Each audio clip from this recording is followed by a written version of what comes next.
All right, we are back with another 49ers update. This is following the Rams game. We're going to just talk about the bad right now. There's plenty of good to talk about, but for now, we'll just get into the bad sides of it all.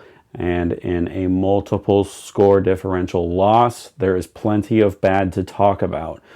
We'll just start with the offense because I think that's the easier part to get to real quick. Obviously, the start to that game was not what they wanted. I can't remember the exact order of the three drives and how it ended, but we're looking at a punt, a fumble, and a turnover on downs. I think that's the order. And you're down 21-0 right off the rip. Everybody knows the situation on the defense. They are too injured, and the Niners offense needs to pick up that slack. Starting with 3 drives, no points, 2 turnovers, 1 on downs, that's a terrible start to the game. And I don't know where you want to point the fingers on it. You can blame Shanahan for the play calling on the turnover on downs. You can blame Jauan Jennings for not protecting the ball. But I just feel that as a unit, you need to just figure it out a little bit. You can't, when the defense is where it's at right now, start 3 drives with nothing, right? And if you are going to score no points, at least have the field position to where you're punting and they're starting their drive on the 10-yard line, the 20-yard line, instead of giving them the ball midfield, right? So the offense needs to figure that side of things out. And that's kind of the most I really want to talk about with the offense as far as the bad side. The defense, to me, was clearly just way worse. Everybody expected the defense to be way worse than the offense, and it was. The Rams, I feel, had a pretty good game plan going into this. They wanted to get big on the 49ers. They wanted to expose the linebackers as much as they could. They know that's the weak part of the defense at the moment. And they started going into 11, 12, 13, and even 14 personnel, 4 tight ends, and got big on the Niners. They started running the ball.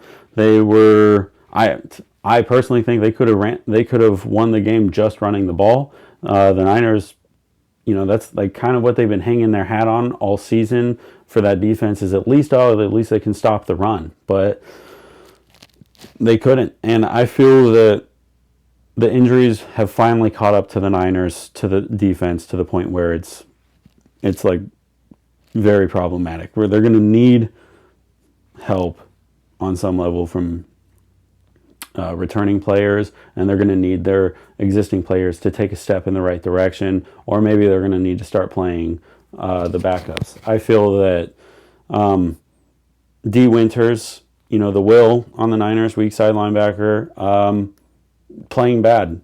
I think he had an okay start to the season. There was a lot of hype about him going into the season, but this season he's given up 5 touchdowns. He's given up 51 catches, over 350 passing yards, and when he's targeted, over a 115 passer rating. So I think that the philosophy with starting D. Winters over Nick Martin was that you are going to have a high floor, right? So you might not have the highest ceiling with D. Winters because Nick Martin is a more athletic player, but you will at least have a high floor. But from what I'm seeing right now is that if you don't have that high floor, I don't understand the philosophy of continuing to play him. Now, I know from experience here that it might just be a purely mental part. Like maybe Nick Martin just is not clicking with the playbook right now, and he's swimming, he's young, it's an NFL defense, there's a lot to learn. And that's totally possible. If he doesn't know the playbook and doesn't know exactly the right techniques all the time, then it's hard to play somebody like that, even if he is more athletic. And you see that at every level of football, and that might be the case. D. Winters has been there for a few years. He might just be more comfortable and that he knows where to be at least. But I think that you kind of might need to go through the growing pains of Nick Martin just to have the athleticism on the field. But Kyle Shanahan and Robert Saleh get paid a lot more than I do, so I trust them for the most part with these sorts of decisions. People, you hear a lot about the fans saying Luke Gifford replaced by Nick Martin, and I know that sounds nice. Gifford is the Sam, so the strong side, and it's different than the Will. It is not the same position. It's hard. It's different.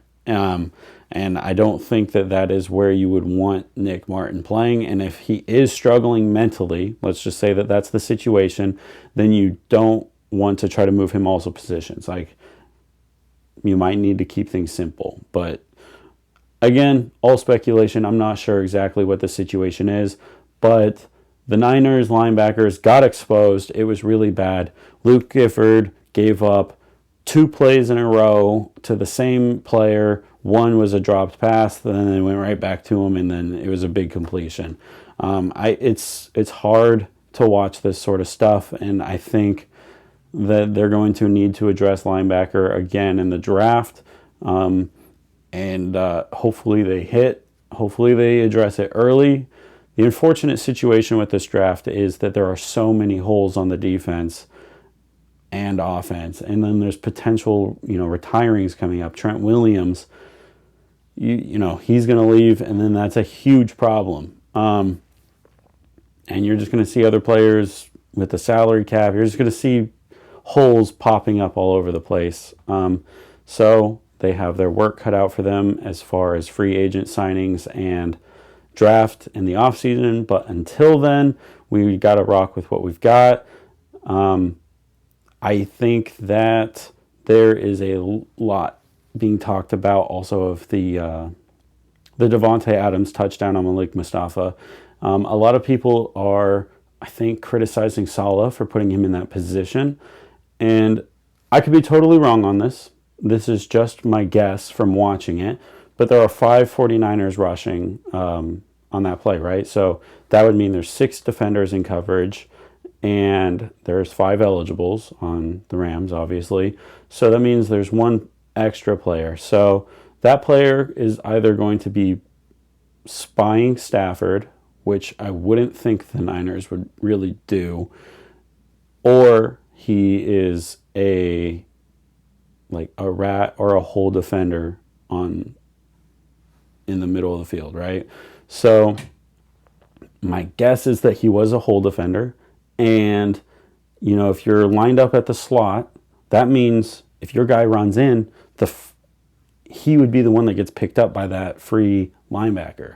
And, if this is all assuming that that's what they were running there, but if that's the case, then if you are that slot defender, you need to take an outside leverage on that receiver, because you don't have help on the outside. You have a lot of field on the outside, and if you get beat inside, you have help. So when I watch this play, and again, I'm just assuming that this is the case, he has bad leverage and then immediately gets beat outside, and it's an easy touchdown.